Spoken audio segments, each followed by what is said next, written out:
ফেসবুকে কিন্তু একটা নতুন কিন্তু একটা চমক ভাইরাল কিন্তু কিছু টপিক চলে এসেছে। আপনারা কি জানেন? এখন বর্তমানে যারা এই ফেসবুকের যে দোকান খুলে বসেছিল, তাদের মধ্যে এখন ঝগড়া লেগে গেছে। তারা এখন এর বিরুদ্ধে ওই মামলা করে, ওর বিরুদ্ধে ওই মামলা করে। অতএব এই দোকানদারদের থেকে একটু সাবধান থাকবেন। এরা কিন্তু ফেসবুকের একটা ব্যবসা শুরু করেছে। এরা কাউকে কোনো পে আউট সেটআপ কোথাও কোনো ভালো কিছু করে দেখ না দেখ, কিন্তু ভিডিওটা ঠিকই ধারণ করে।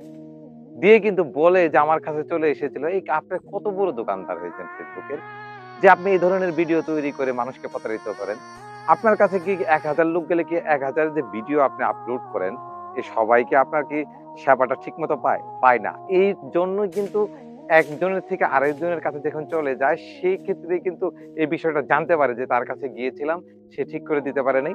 আবার যে যার কাছে যায় সেও অনেক সময় ভিডিওটা আগেই ধারণ করে একটু আপনার ভিউ কামাই করার জন্য, যে আমার কাছে চলে এসেছে, অমুকের কাছে যায়নি। এই ধরনের দোকানদার যারা আছে তাদেরকে বলছি আপনারা দোকান বন্ধ করেন।